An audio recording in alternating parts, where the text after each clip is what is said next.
Hello everyone, welcome back to my channel. I am Srishti and today we are going to start chapter number 3 from class 8. The book name is It So Happened. So let's begin the chapter. I will tell you the summary of the chapter in Hindi. So in this story यहाँ क्या हुआ है कि ये कहाँ कुछ बच्चों के बारे में बात हुई है।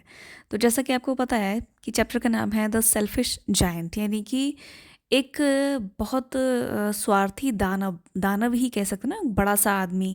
तो उसके बारे में यहाँ बात हुई है। तो स्टोरी में बात हुई है एक बगीचे की, एक गार्डन की, जिसमें बच्चे खेलने आते थे। उनकी मॉर्निंग शुरू इसी तरीके से होती थी और शाम को खेलते खेलते भी रात भी उनकी उसी गार्डन में खेलते खेलते हुआ करती थी। लेकिन वो गार्डन जो था वो एक आदमी का था जो कि बहुत विशाल था। ठीक है। तो 7 साल बाद एक दिन वो अपने गार्डन वापस आया, यानी कि वो अपने एक फ्रेंड के घर पे रह रहा था। लेकिन 7 साल बाद जब वो लौटा तो बच्चे उसे देखकर डर गए। उसने भी बच्चों को खेलते हुए देखा, लेकिन क्योंकि वो बहुत सेल्फिश था तो उसे लगा मेरे गार्डन में बच्चे क्यों खेल रहे हैं। तो उसने उन बच्चों को खेलने से रोक दिया और कहा कि ये मेरा बगीचा है, यहाँ कोई खेलने नहीं आएगा। उसने चारों तरफ से एक दीवार बनवा दी और वहाँ पे एक नोटिस बोर्ड भी लटका दिया। मतलब केवल दीवार से काम नहीं चल रहा था, उसने एक नोटिस बोर्ड भी लटका दिया और उस पर उसने लिख दिया कि यहाँ पर अगर कोई खेलता है तो उस पर कार्रवाई की जाएगी, मतलब कि उसके लिए कुछ भी किया जा सकता है। अब बच्चे तो बच्चे होते हैं, वो बेचारे उदास हो गए क्योंकि उनके पास खेलने की कोई जगह नहीं थी। वो केवल गार्डन में खेलते थे। अब रोड पे तो खेल नहीं सकते थे क्योंकि वो अनसेफ होता है। फिर मौसम आया वसंत ऋतु का। चारों तरफ छोटे छोटे छोटे छोटे पक्षी दिख रहे थे। सारे जो गार्डन्स थे वहाँ पर नए नए फूल आने लगे थे। पेड़ जो थे एकदम हरी हरी नई नई पत्तियाँ आने लगी थी। हर जगह घास फूस, मौसम बढ़िया खिल गया था बिल्कुल। लेकिन उस जायंट का, उस विशाल आदमी का जो गार्डन था उसमें वसंत नहीं आया। उसमें ठंड थी, बर्फ थी, एक भी फूल नहीं खिला था वहाँ पे। वहाँ पे हवा चल रही थी, ओलावृष्टि हो रही थी और उसमें फल भी नहीं आए थे। फिर एक दिन क्या हुआ कि उस आदमी ने संगीत सुना। उसे लगा कि कहीं म्यूज़िक बज रहा है। उसने जब अपनी विंडो से बाहर देखा तो उससे कुछ वसंत जैसा महसूस हुआ अपने गार्डन में भी।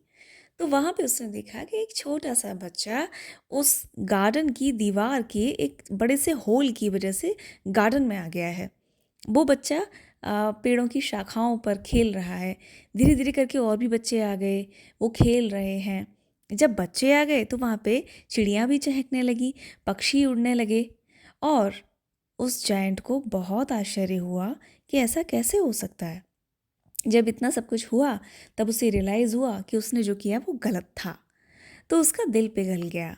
उसने महसूस किया कि वाकई में मैं बहुत स्वार्थी हूँ, मुझे ऐसा नहीं करना चाहिए।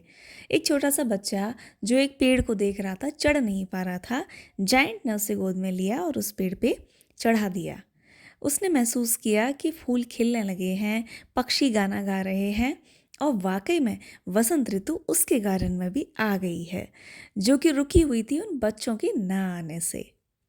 तो इस तरीके से इस कहानी की बात की गई है और ये बहुत ही प्यारा पार्ट था। और तो मैं उम्मीद करती हूँ कि आपको समझ में आया होगा कि इस चैप्टर का नाम द सेल्फिश जायंट क्यों है। तो ये बहुत ही प्यारा चैप्टर है। हालांकि चैप्टर में, इस स्टोरी में थोड़ा सा ट्विस्ट भी है कि लास्ट तक दिखाया गया है तो जो जायंट है वो बहुत कमज़ोर हो गया है और बूढ़ा भी हो गया है। तो उसे एक दिन अपने ही गार्डन में एक बच्चा खड़ा दिखता है।